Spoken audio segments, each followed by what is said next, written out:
Very good evening, everybody. Meeting again in the session of Stuart Close Philosophy, and we are discussing the very important practical part from the Stuart Close Philosophy, that is the homeopathic posology. We have finished 9 lectures on the posology, and today is 10th. Most probably today or tomorrow we're going to finish this chapter, so we are on concluding part of this chapter. Yesterday we have discussed very important aspect that after finding it out a perfect remedy with perfect potency, with perfect repetition, how to go ahead, and that is what is called as an effect of a remedy, or also called as observations to be made in order to prescribe a second prescription. And that aspect Close has elaborated over there, as Hahnemann have elaborated it in his Organon of Medicine. So, first important thing when you prescribe right remedy, right potency, right repetition, first thing you have to be very watchful that whether your remedy has acted or not. If it has not acted, then you have to think whether your remedy is wrong or whether your potency is wrong. If if the potency is wrong, then again you have to think about the present state, the susceptibility, everything that which is related to the patient's which is related to the selection of potency, and then again either you have to go for higher potency or lower potency, and you have to prescribe a remedy in that specific potency. If remedy is wrong, then again you have to find it out right remedy, taking into consideration the whole details, going through the whole case and finding it out a right minimum for the case. This is first aspect. Second aspect is that if remedy has acted, that there is a change in his symptoms, then you have to find it out what patient says. Whether if patient says, sir, there is no change, but you have to go symptom by symptom, find it out each and every symptom, and if you find it out that rest of the symptoms of the patients are recovering, only on one symptom which patient specifically focused is not improving, then it means your remedy is acting, you give the placebo and maintain that patient. If there is no change, then you have to think what is happening with the patient, and then he has explained there are 5 points to be looked for. The first point which he has mentioned over there, that if the action of the remedy is happened, then whether there are any new symptoms which have been developed in the patient. It means if there are new symptoms which comes out after prescribing the remedy, and which are not old enough and which are absolutely new, and then you have to think that your remedy is wrong, it is a medicinal aggravation. Then if it is of a severe degree, you have to antidote it. If it is not of a severe degree, then you have to stop the medicine, wait for some time to disappear those symptoms. That is the first thing which you have to do. Second thing is that if there is a disappearance of the symptoms, it means your remedy has acted well and it has cleared the case.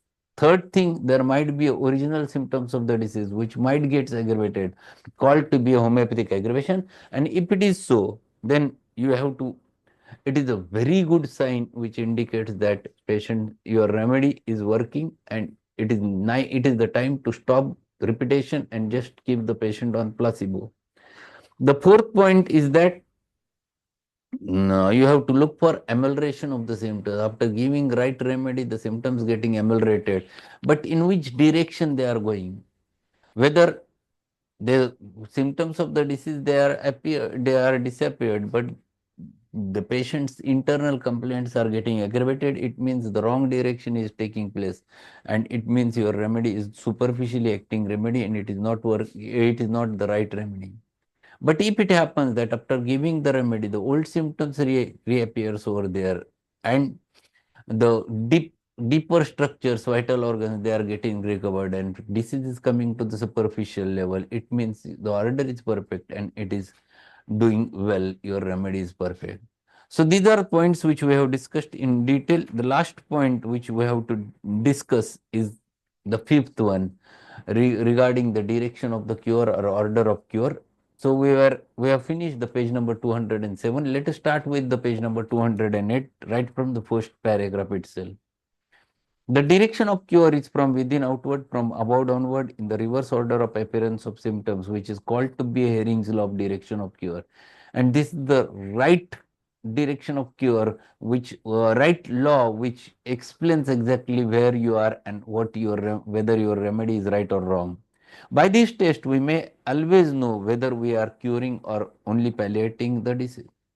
The last appearing symptoms of the disease should be the first to disappear under the action of curative remedy. So this law defines everything.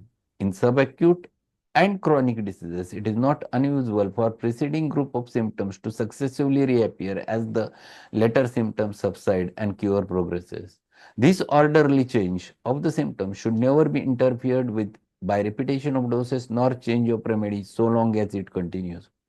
When improvement ceases or the old symptoms reappear and remain without change, it is time to repeat the dose. Sometimes it happens that you have given the remedy and it is working. The present symptoms are disappearing, but old symptoms started appearing. For example, if there is eczema which is coming up after starting treatment for his asthma, if such a superficial symptoms which was previously suppressed, if it is coming out, it means you are going in right direction because the superficial disorders have started appearing.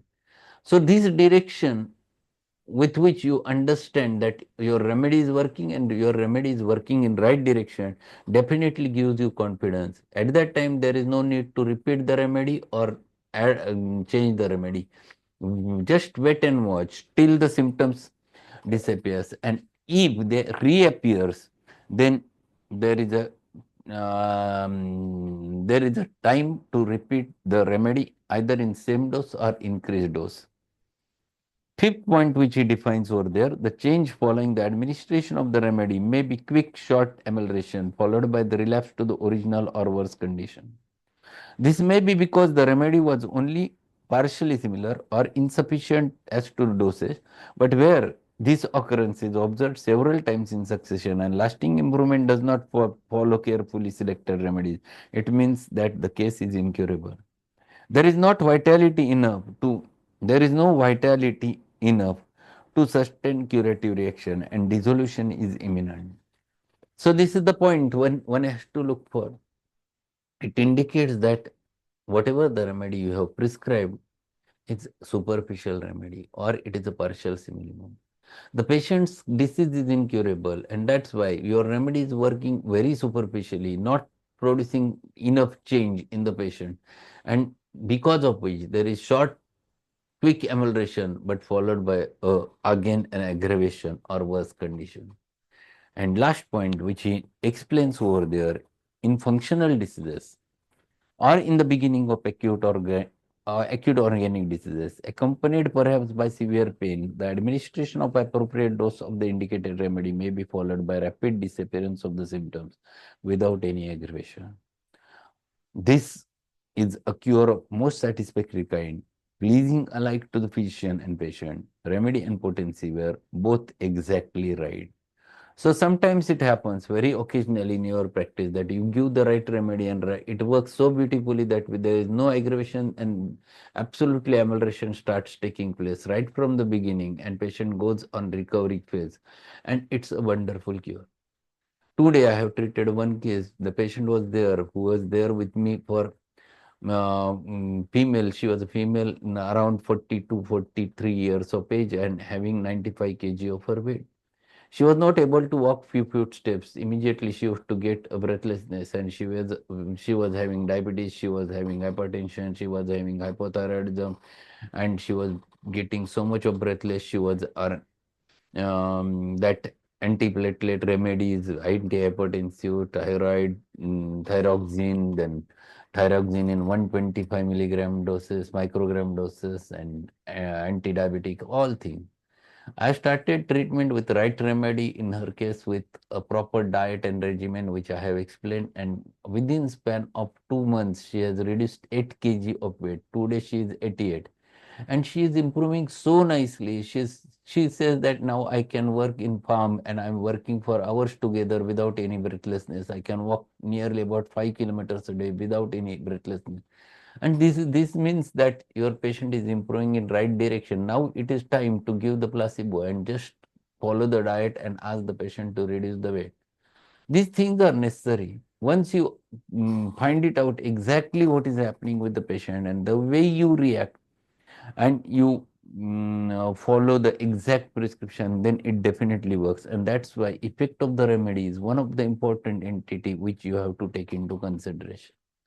So that is one point which he has discussed very nicely over there, are called to be remedy reactions. And now he turns to the law of doses. So what he says over there. The law of doses. Summing up the matter, it appears that law of doses is contained in law of similars or law of equivalence, both of which expressions are merely paraphrases of the law of mutual action, otherwise known as Newton's third law of motion.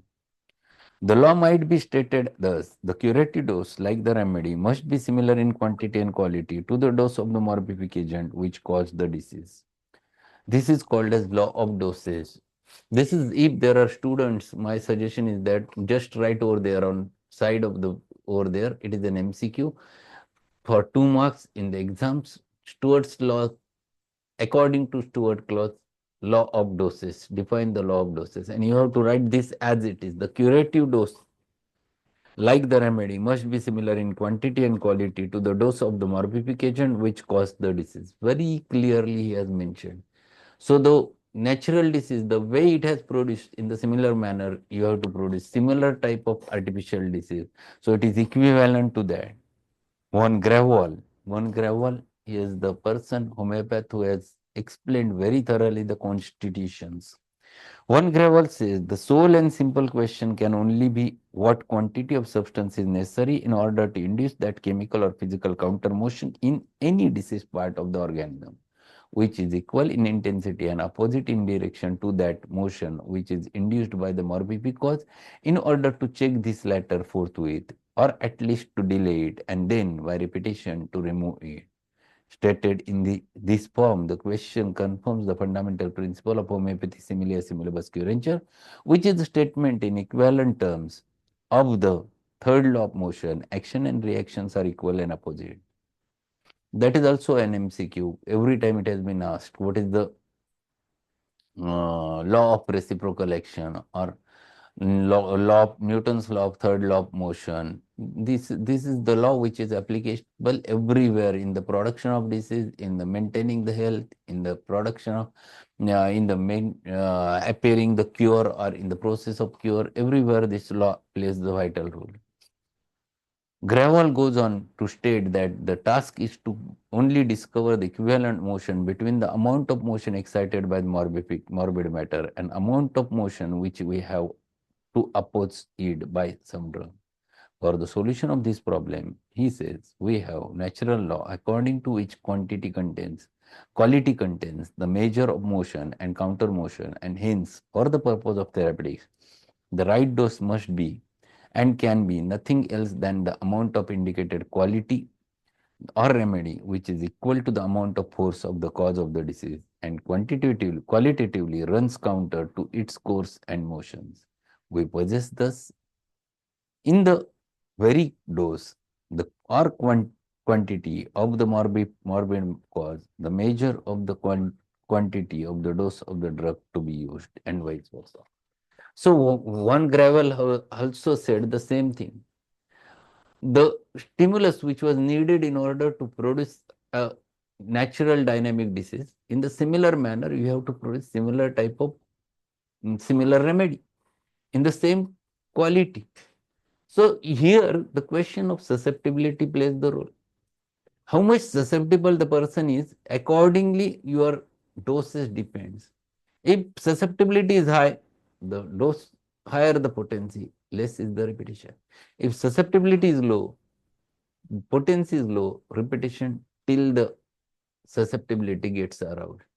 The criteria is that the minimum should be there. Whatever the patient's totality is there, the similar type of antitype totality, you can get it from your remedy, and then your remedy works. So it is a law which relates not to quantity, but it relates more to the quality of the dose. And quality means potency.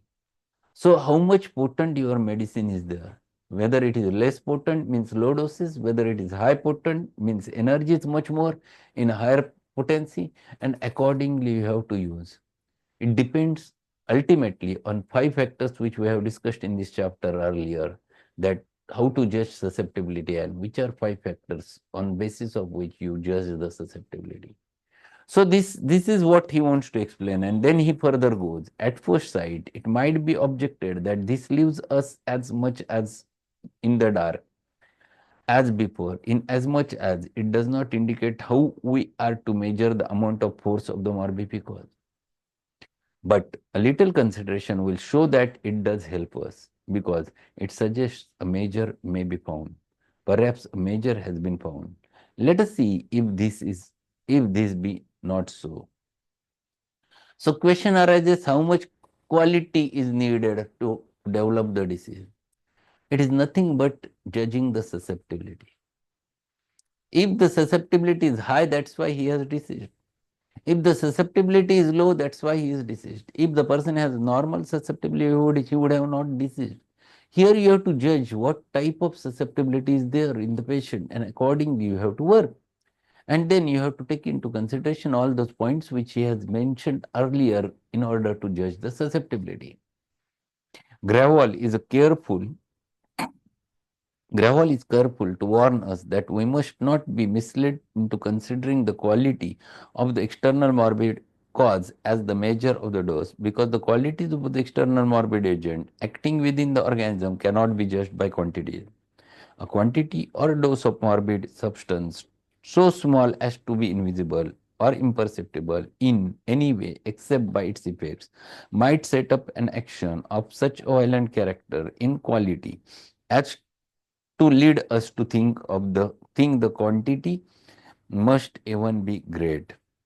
Under such circumstances, the tendency and temptation is to give the remedy in doses the size and power of which correspond to our imagined dose of the morbid cause. In fact, this is what is being done all the time, and to the great injury of the human race. What violent and destructive actions are set up by the introduction into the wound of the infinitesimal quantity of the septic matter from an imperfectly sterilized instrument, or by a single microscopic morbid cell or germ, or more remarkable still, by the influence of sudden violent emotions, purely mental and intangible as to the quantity. How then are we to measure these quantities? So here Gravel says how to measure this. These not depends upon, or these are not possible, because you cannot measure the quantity of the cause to measure. For example, it is emotional trauma. You cannot measure how much quantity, but you can measure what trauma caused what effect. You can measure the effect of it, because effect itself explains how much susceptibility is there. If the patient is susceptible, he will succumb to the emotional attack. If he is not susceptible, he will not succumb to the emotional attack. Simple. It is very so simple. So if patient is highly susceptible, he will definitely suffer from emotional trauma, and he will suffer again from the condition. So it means susceptibility is high. That's why the patient has such and such symptoms. So you can judge high the susceptibility, then you can use higher the potency. So this is question of judging the susceptibility, finding it out the effects of it, of the trauma, whether it is material trauma, physical trauma, or mental emotional trauma, that we can measure on the basis of effect, not on the basis of quantity. So quantity doesn't matter. Here what comes is the quality. So we have to look for such a thing on the basis of which we can easily find it out exactly the quality.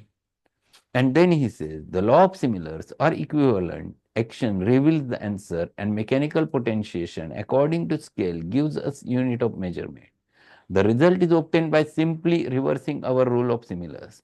The real and efficient a quantity of morbid cause necessary to produce disease cannot be greater than quantity of medicine necessary to cure it. And this conception, as a logical conclusion, enables us to put matter upon an experimental basis and draw further conclusions as to the size of the dose. In this way, we may test our low potencies, medium potencies, and high potency intelligently and logically. So what he says is very correct.